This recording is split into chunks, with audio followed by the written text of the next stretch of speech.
Hello friends, कैसे हैं आप लोग। आई होप आप लोग अच्छे होंगे। आज पुनः हम लोग सीखने और सिखाने की प्रक्रिया में तब्दील होने जा रहे हैं। इस सीखने और सिखाने की प्रक्रिया में आज हम लोग क्लास 10th गणित का चैप्टर नंबर 1 वास्तविक संख्याएं के बारे में पढ़ेंगे। ठीक है दोस्तों, वास्तविक संख्या के अंतर्गत जो हम लोग पढ़ रहे थे उसमें परिमेय संख्या क्या होता है और अपरिमेय संख्या क्या होता है, यहाँ तक पढ़ लिए थे। ठीक है दोस्तों, इस वीडियो में आज हम लोग पढ़ेंगे। और इसके पिछले वीडियो में हम लोगों ने पढ़ लिया था अपरिमेय संख्या क्या होता है। इस वीडियो में हम लोग पढ़ेंगे कि एक परिमेय संख्या और एक अपरिमेय संख्या का गुण धर्म क्या होता है। ठीक है दोस्तों, यानी ध्यान से समझिए, आपको अच्छे समझ में आ जाएगा। तो देखिए, एक परिमेय संख्या और एक अपरिमेय संख्या का गुण धर्म क्या होता है, तो देखिए क्या होता है, जो ध्यान से समझिए। एक परिमेय संख्या एवं एक अपरिमेय संख्या का योगफल हमेशा अपरिमेय संख्या होता है। मतलब कि एगो परिमेय संख्या और एक अपरिमेय संख्या को जोड़िएगा दोस्तों, तो आपको हमेशा अपरिमेय संख्या मिलेगा। क्या मिलेगा? अपरिमेय संख्या। ठीक है, जैसे ध्यान से समझिए।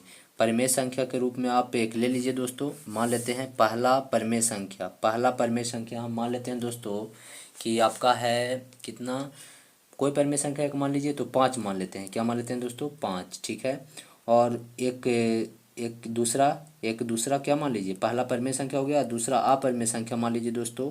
आपकी इच्छा जिसे मान सकते हैं, तो मान लेते हैं √2। क्या मान लेते हैं दोस्तों? √2। अब ध्यान से आप देखिए, ये दोनों को हम क्या करेंगे, जोड़ेंगे, है ना दोस्तों। ये दोनों का क्या करेंगे, जोड़ निकालेंगे। तो जोड़िए दोस्तों, क्या होता है, जो ध्यान से समझिए, इसको जोड़िए। तो जोड़ने पर क्या कहेंगे, पहला पहला परिमेय संख्या, ठीक है दोस्तों, और जोड़ क्या, दूसरा अपरिमेय संख्या। क्या मिलता है, जो हम लोग अभी देखेंगे दोस्तों। यही तो कह रहा था कि एक परिमेय संख्या और एक अपरिमेय संख्या को जोड़ते हैं तो क्या होता है। तो देखिए, 5 हो गया और जोड़ कितना हो जाएगा दोस्तों, √2। ठीक है, 5 और √2 को ध्यान में देखिए, और क्या होगा जो समझिए। तो 5 और कितना को दोस्तों, √2 को अगर आप जोड़िएगा तो देखिए क्या होगा, जुटेगा दोस्तों? नहीं जुटेगा। कैसे नहीं जुटेगा? तो ये आपका अलग जाति का है, 5 अलग जाति का है और √2 भी अलग जाति का है ना दोस्तों। तो ये दोनों जुटेगा नहीं। रूट वाला अगर इधर भी रहता और रूट वाला इधर भी रहता तब जुट जाता, लेकिन अभी नहीं जुटेगा दोस्तों, यानी कि इतना ही इसका आंसर हो जाएगा। और ये जो होगा दोस्तों, आप बताइए कौन सी संख्या होगी। ये होगी आपका अपरिमेय संख्या। कौन संख्या होगी दोस्तों? अपरिमेय संख्या। तो हम लोग क्या सीखे, यही तो सीखे कि एक परिमेय संख्या और एक अपरिमेय संख्या को जोड़ते हैं तो हमेशा आपको जो मिलता है वो कैसी संख्या मिलती है, अपरिमेय संख्या ही मिलती है ना दोस्तों। तो इस तरह से आप समझ चुके होंगे कि कैसी संख्या मिलेगी आपको, अपरिमेय संख्या मिलेगी। चलिए आगे समझते हैं, तो ध्यान से समझिएगा। देखिए दोस्तों, फिर कहा गया कि एक परिमेय संख्या एवं एक अपरिमेय संख्या का अंतर हमेशा अपरिमेय संख्या होता है। जोड़ तो होबे करता है और अंतर भी क्या होता है दोस्तों, अपरिमेय संख्या ही होता है। जैसे जैसे फिर से हम एक एग्जांपल लेते हैं दोस्तों। एक परिमेय संख्या लिख लीजिए, परिमेय संख्या ले लीजिए दोस्तों, कुछ भी परिमेय संख्या ले लेते हैं। जैसे ले लेते हैं कितना, 10 ले लेते हैं, कुछ भी ले सकते हैं दोस्तों। और एक अपरिमेय संख्या आप अपनी मन से ले लीजिए। अपरिमेय संख्या क्या ले लेते हैं, √2 ले लेते हैं। क्या लेते हैं, √2। अभी दोनों का अंतर निकालना है ना दोस्तों। तो अंतर निकालने के लिए क्या करना होगा, अंतर मैंने घटाओ दोस्तों। तो परिमेय संख्या और अपरिमेय संख्या को घटा दीजिए। परिमेय संख्या, पहला परिमेय संख्या घटाओ क्या, अपरिमेय संख्या, दूसरा अपरिमेय संख्या, है ना दोस्तों। घटाइए। तो देखिए दोस्तों, पहला परिमेय संख्या 10 था और अपरिमेय संख्या क्या था, √2। ठीक है, कह रहा है 10 में से √2 घटाइए, नहीं घटेगा। का नहीं घटेगा दोस्तों, का कि क्या है, इसकी जाति दूसरी है और इसकी दूसरी जाति है ना दोस्तों। ये दोनों घटेगा नहीं।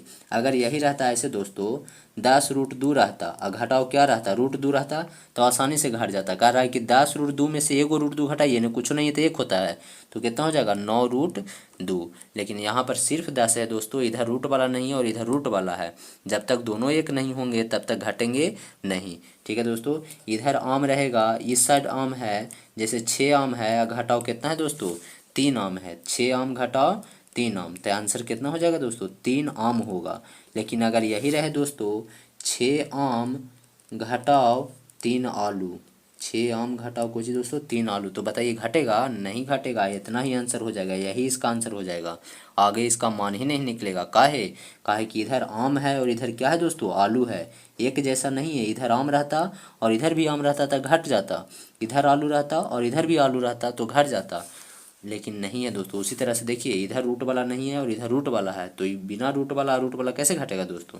तो इसका इतना ही आंसर हो जाएगा। इसका पूरा पूरा आंसर हम लोग ज्ञात नहीं कर सकते हैं, और जिसका पूरा पूरा आंसर ज्ञात नहीं कर सकते हैं उसे पी बटा क्यू के रूप में भी नहीं लिख सकते हैं, और जिसे पी बटा क्यू के रूप में नहीं लिख सकते हैं वो कौन सी संख्या होती है, अपरिमेय संख्या होती है।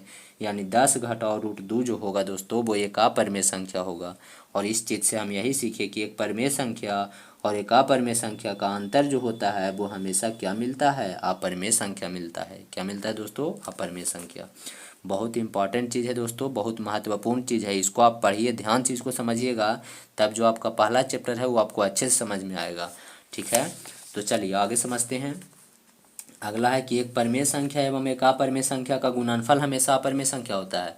मतलब जोड़ भी अपरिमेय संख्या हो रहा है, घटाव भी अपरिमेय संख्या हो रहा है, और गुना भी करेंगे तब वो भी हमेशा क्या मिलेगा आपको, अपरिमेय संख्या ही मिलेगा। जैसे देख लीजिए, जैसे फिर से हम ले लेते हैं, मान लेते हैं कि पहला क्या है दोस्तों, पहला परिमेय संख्या हम मान लेते हैं आपका कि पहला परिमेय संख्या मान लेते हैं कितना है दोस्तों, परिमेय संख्या कुछ भी मान लीजिए, मान लेते हैं 15। क्या मान लिए, 15। और एक अपरिमेय संख्या मान लीजिए दोस्तों, अपरिमेय संख्या आप मान लीजिए, तो अपरिमेय संख्या बराबर हम लिख देते हैं, कितना लिख दें दोस्तों, √3 लिख देते हैं।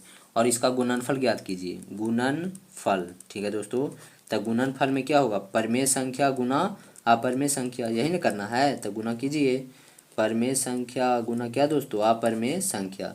तो क्या होगा, गुना कीजिएगा तो कहिएगा 15 गुना √3 बराबर क्या हो जाएगा, 15√3 होगा ना दोस्तों, 15√3 होगा। अब आप समझिए 15√3, अब कहिएगा कि गुना कैसे हो गया, तो ध्यान से समझिए गुना कैसे होता है। जोड़ में हम लोग जाति देख रहे थे, नहीं देख रहे थे कि इधर भी रूट वाला रहना चाहिए, इधर भी, तो गुना में भी आप ऐसे मत करने लगिएगा कि इधर भी रूट वाला रहेगा तब ये गुना होगा, नहीं, गुना हो जाता है दोस्तों। कैसे हो जाता है, तो ध्यान से समझिए, ध्यान समझिएगा कैसे हो जाता है।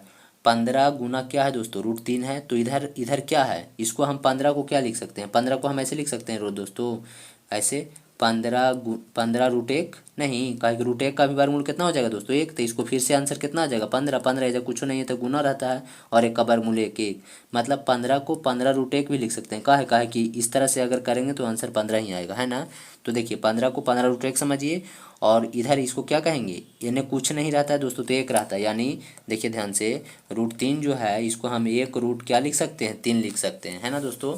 अब इस तरह का गुना रहेगा, तो अंदर वाला अंदर से और बाहर वाला बाहर से। तो देखिए इसको आप क्या मान रहे थे, इसको आप मान रहे थे 15 क्या दोस्तों, इसको आप मान रहे थे 15√2, 15√3, और इसको क्या मान रहे, देखिए आगे चलते हैं।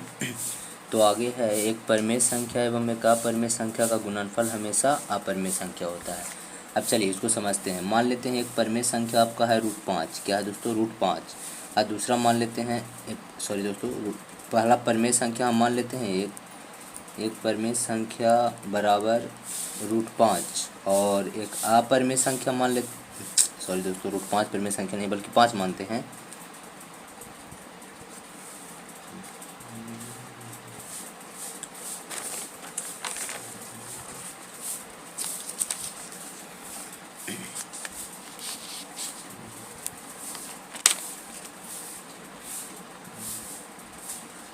चलिए दोस्तों अगला समझते हैं, देखिए ध्यान से, अगला समझते हैं कि एक परिमेय संख्या एवं एक अपरिमेय संख्या का गुणनफल हमेशा क्या होता है, अपरिमेय संख्या। आप इसको समझिए ध्यान से कैसे जो, तो एक अपरिमेय संख्या, एक अपरिमेय संख्या हम ले लेते हैं दोस्तों, एक अपरिमेय संख्या हम ले लेते हैं √5, क्या दोस्तों, √5, और एक परिमेय संख्या हम ले लेते हैं, कुछ भी ले लीजिए दोस्तों, परिमेय संख्या हम मान लीजिए ले लेते हैं 3, कितना ले लिए, 3। अब इसको गुना करिए दोस्तों, तो देखिए गुना हम करेंगे तो परिमेय संख्या गुना, सॉरी दोस्तों, परिमेय संख्या और गुना क्या, अपरिमेय संख्या। अब समझिए ध्यान से कैसे होगा जो, तो √5 गुना क्या करना है, 3। तो देखिए कैसे होता है, ध्यान से देखिएगा दोस्तों, सॉरी दोस्तों, परिमेय संख्या की जगह पर अपरिमेय हो गया, आप समझ जाइएगा। परिमेय कितना है 3 और अपरिमेय संख्या कितना है √5, तो इसको गुना करेंगे दोस्तों तो क्या होगा, देखिए ध्यान से, तो इस तरह का गुना हम लोग करते हैं। तो जोड़ में क्या देख रहे थे, जाति देख रहे थे, इधर आम देख रहे थे और इधर आलू देख रहे थे, इस हिसाब से कर रहे थे दोस्तों। लेकिन इसमें गुना में ऐसा नहीं होता है, आप इसको ध्यान से कर सकते हैं। देखिए क्या 3 को हम ऐसे लिख सकते हैं, 3√1 दोस्तों, 3√1 नहीं लिख सकते हैं 3 को, कैसे कि √1 का वर्गमूल क्या होगा, फिर से 1 होगा, और इसका आंसर क्या हो जाएगा, 3 ही हो जाएगा। यानी 3√1 जो है वो 3 के बराबर है। किसके बराबर है दोस्तों, 3 के बराबर। 3√1 जो है वो 3 के बराबर है। यानी कि 3 को हम 3√1 लिख सकते हैं। √5 है ये दोस्तों। आप समझिए, √5 है, इसके पहले कुछ नहीं रहता है तो 1 रहता है। क्या रहता है, 1। अब इसको गुना कीजिए इसके रूप में, तो 1√5 इसको लिख सकते हैं। 3 को क्या लिख सकते हैं, 3√1। ठीक है, अब इस तरह से देखिए तो दोस्तों दोनों तरफ क्या आ गया, रूट जैसा कुछ आ गया ना। अब जब रूट जैसा कुछ आ गया दोस्तों, तो इसको क्या करेंगे, रूट के अंदर वाला अंदर से गुना होता है और बाहर वाला बाहर से। तो 1 में 3 से करिए तो 3 हो जाएगा, √5 में 1 से कीजिए तो क्या हो जाएगा, 3 क्या हो जाएगा दोस्तों, 5 हो जाएगा, है ना।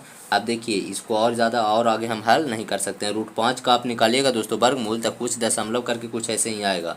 ठीक है, मतलब एक ऐसा संख्या आएगा √5 का वर्गमूल जिसको p/q के रूप में नहीं लिख सकते हैं। जो p/q के रूप में इसको नहीं लिख सकते हैं, उसी चीज़ से 3 से गुना करेंगे तो उसको भी हम p/q के रूप में नहीं लिख सकते हैं।